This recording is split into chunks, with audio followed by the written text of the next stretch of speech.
David, now here in Buffalo, we are fortunate enough to have a place to go when we want to pay our respects and really learn about the men and women who paid the ultimate sacrifice and served for us. Today, I talked with Paul Marzello. He's the CEO and president with the Buffalo and Erie County Naval and Military Park about how they are honoring veterans this weekend. And he also talked about future plans for the park and, of course, USS the Sullivans. Obviously, tomorrow is a big day for us here at the Naval Park. Much like Memorial Day, Veterans Day is a very special day where we encourage the entire community to come down and pay their respects and honor those that have made significant sacrifices for us. We've got a complete lineup starting at 10 a.m. tomorrow morning in the hangar building, where we will be honoring 3 specific veterans for their service. And they will be going up on the Wall of Honor. Secondly, we're going to be introducing the start of our annual fund campaign, which we'll be launching with a special commemorative coin. This is the 4th in a series of coins that we've developed over the course of the last 4 years. So we had one with the Sullivans, one with the Little Rock, one with the Croaker, and this year we're going to introduce one with the PT-17 boat. I realize, obviously, we have to focus on World War II, but again, we've had Vietnam, we had Korea, we obviously had Iraq and Afghanistan.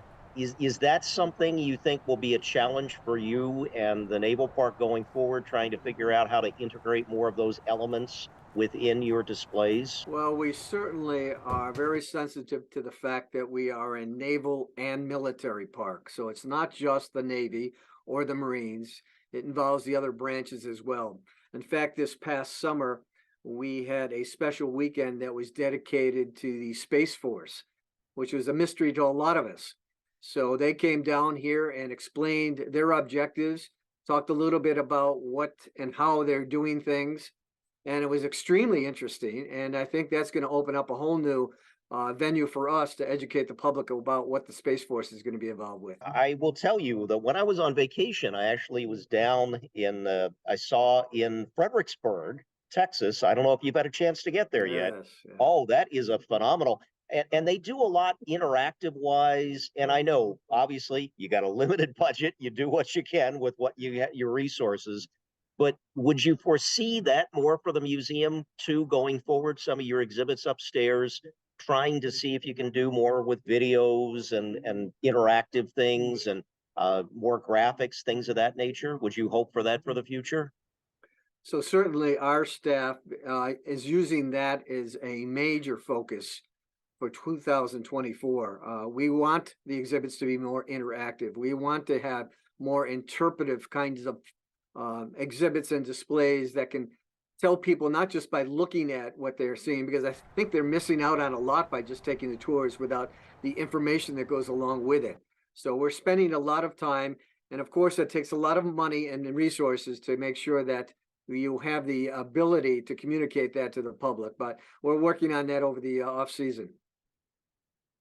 And obviously, everybody's going to ask just in general, too, about, I know I had done the story with you previously about the fact that you had to kind of put things on a hold a bit in terms of the restoration efforts for the Sullivans, USS the Sullivans, but you're making full speed ahead plans for next year, correct again?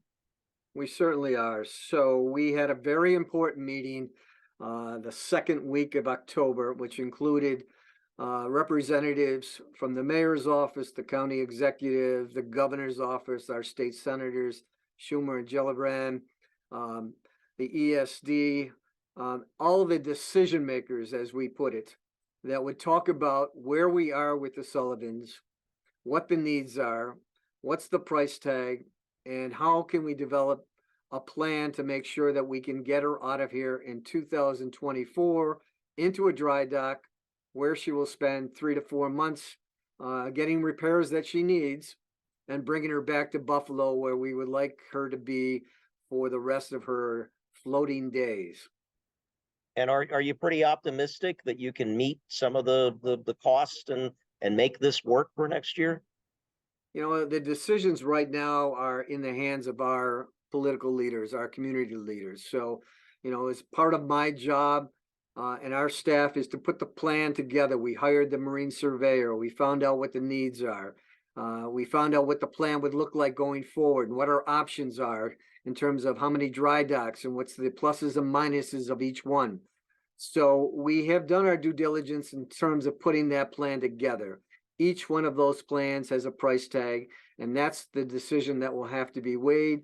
And that's the decision that we're hoping to have done before the end of December of this year, because really what we need to do is to make those commitments to those dry docks in 2023 so that we can have our standing place for October, November-ish for 2024, because they're not going to give us any special privileges. There's a lot of Erie and Great Lakes shipping companies that would like to get their hulls worked on over the winter as well. So if it comes down to whoever has a check in place ready to go, that's the placeholder that will take will be next in line.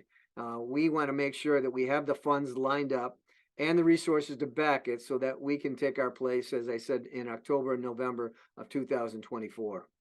And again, I'm harking back to my vacation in Texas.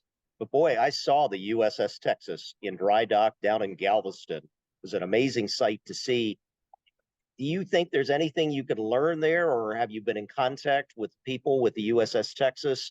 But do you think there's things you could learn from what they're doing with the USS Texas right now that might apply to the Sullivans? So the USS Texas is part of HNSA, which is Historical Naval Ships Association, which we are a part of as well. We are in close contact with them. We share information all the time. In fact, they were very curious when the Sullivans had her disastrous listing back in April of 2022, what the causes, what the preventative measures are that we're taking, and we could share some experience because they are a step ahead of us. They have been taken to dry dock. It is a much larger ship. The same process, the same procedures will be in place in terms of getting her out of the berthing that she's in right now, getting her into a place where she can be overhauled and doing a lot of the same work that's being done on the Texas, and getting her back to where we would like her to be permanently displayed. So all of that process we can learn from, and we are sharing information all the time.